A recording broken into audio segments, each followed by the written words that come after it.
I am Charlie Wilson, an environmental educator out here at Grassy Waters Preserve. So Grassy Waters, we're known for our visitors to come biking, hiking, do photography, join us for an educational program.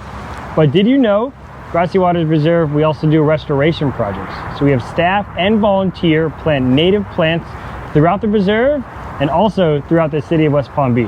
Let's go ahead and look at one of the restoration projects we have going on now. We're going to be planting 400. They're 1 gallon size, and these are all grown from seeds that we collected last summer with other volunteers. So the environmental benefit is a couple of different major things. One is to prevent shore erosion, to try and protect our shoreline here. And then the second aspect of the project is to add some additional trees into the city and hopefully eventually add some roosting habitat for some birds that would be drawn to this lake.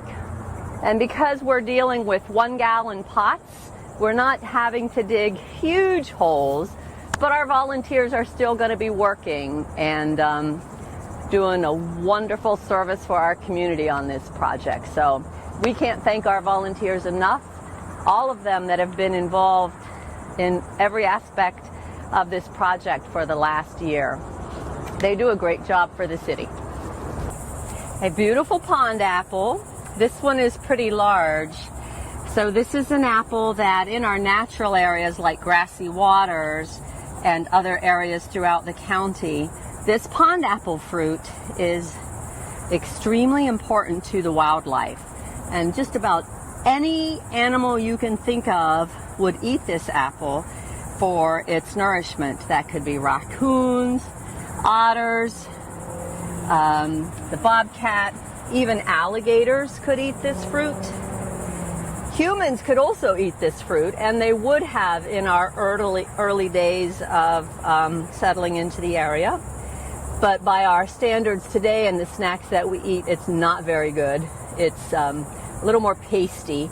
And as it matures and ripens, each apple can have close to 100 seeds. So it'd be a lot of work for us to eat this. As humans today, we wouldn't bother. But for our wildlife, it's extremely important. In earlier days when they were settling Florida, they learned that the leaves from these trees had a property that they could use in their chicken houses and the hen houses to help keep insects down. So the seeds can be poisonous as well, but they learned that the leaves have properties that they can use as a pesticide in their chicken coops. That's another example of the importance of the pond apple in our South Florida history. And today it remains a critical part of future Everglades restoration projects.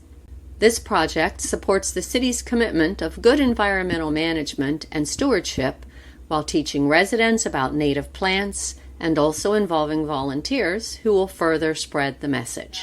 Everybody has done a great job out here today, so we'll end up today getting about 220 pond apple trees in. So we're all excited about that and the benefits that it will provide to our lake and then for our wildlife.